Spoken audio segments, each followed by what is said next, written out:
Dubai के तेल के बिजनेस पर काला अंधेरा मंडराने लगा क्योंकि दुबई की जमीन में तेल का लेवल कम होना शुरू हो चुका है और शेखों को इस बात की परेशानी हो गई।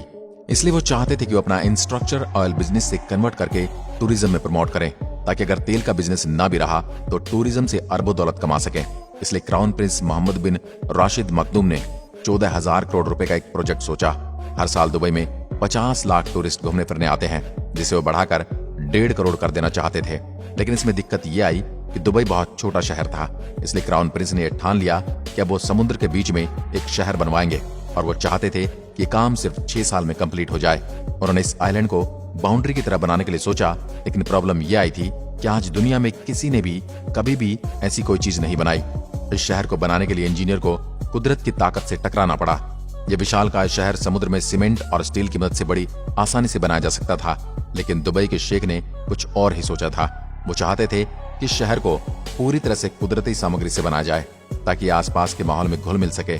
इस प्रोजेक्ट में इतनी रेत और इतनी चट्टानें लगने वाली थी जितने में तो दुनिया के चारों तरफ 2.5 मीटर की दीवार बन सकती है। और इस प्रोजेक्ट को अंजाम देने के लिए दुबई ने दुनिया भर के खास इंजीनियर्स को हायर किया। इंजीनियर्स को यह फिक्र थी कि सर्दियों में उत्तरी तूफान से आने वाली हवाएं और 2 मीटर ऊंची लहरें इस शहर पर वार जरूर करेंगी।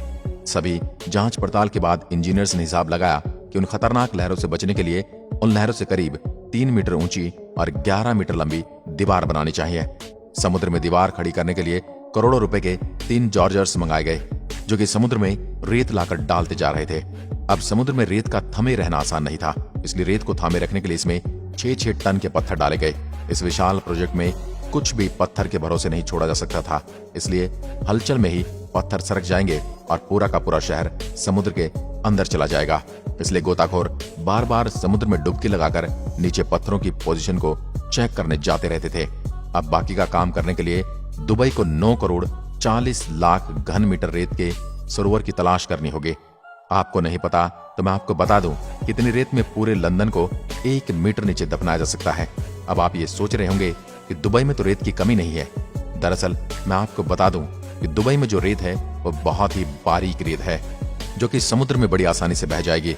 इसलिए इंजीनियर मोटे कणों वाले रेत को ढूंढने में लग गए। इंजीनियर्स को पूरे 6 समुद्री मील दूर सागर तल में मिली रेत को पाइप के जरिए 6 मीटर प्रति सेकंड के हिसाब से समुद्र में छिड़कना शुरू कर दिया।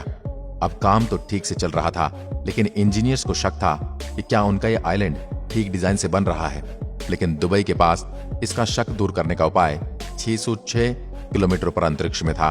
दुबई ने अपने भेजे जीपीएस सैटेलाइट के जरिए ऊपर से ही प्रोजेक्ट को मापना शुरू कर दिया, ताकि प्रोजेक्ट का डिजाइन ठीक तरह से बन रहा है या नहीं।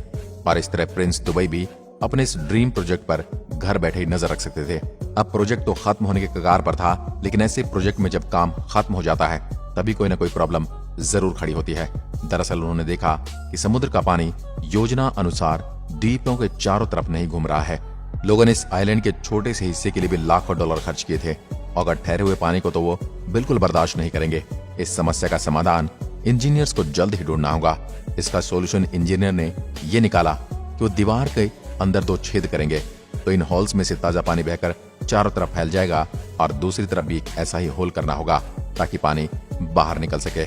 अब जैसे जैसे प्रोजेक्ट को खत्म करने की डेडलाइन पास आती जा रही थी, वैसे वैसे इंजीनियर्स अपने काम को अंजाम देने के लिए लगे हुए थे। अब 12-12 घंटे काम करने वाले एशिया के 40,000 वर्कर्स को काम में लगाया गया था। इन लोगों को 48 डिग्री की झुलसती गर्मी में काम करना था। इस प्रोजेक्ट में 51 अलग अलग कॉन्ट्रैक्ट्स, होटल, बिल्डिंग्स, सड़कें वगैरह बनाने के काम में लोग जुटे थे। आपको ये बात हैरान कर देगी कि बिक्री शुरू होने से पहले ही 3 दिनों में सारे के सारे मकान बिक गए। इनमें से सबसे महंगा मकान 12 लाख डॉलर्स का था। वक्त तेजी से निकल रहा था, लेकिन क्राउन प्रिंस ने सबको 2006 में आलीशान दुनिया देने का वादा किया था। इस 1.6 किलोमीटर इलाके में कम से कम 8,000 विला, 220 शॉपिंग मॉल्स और रेस्टोरेंट होंगे, और खूबसूरत बिल्डिंग के लिए अलग से जगह बनाई जाएगी। और ऐसे ही इंजीनियर्स ने दिए गए वक्त में उन्हें आलीशान शहर बनाकर दे दिया। अगर आज यह शहर न होता तो हो सकता है कि दुबई के पास इतना पैसा नहीं होता। आपका इसके बारे में क्या कहना है, हमें कमेंट में लिखकर जरूर बताएं। आज की वीडियो में बस इतना ही। धन्यवाद।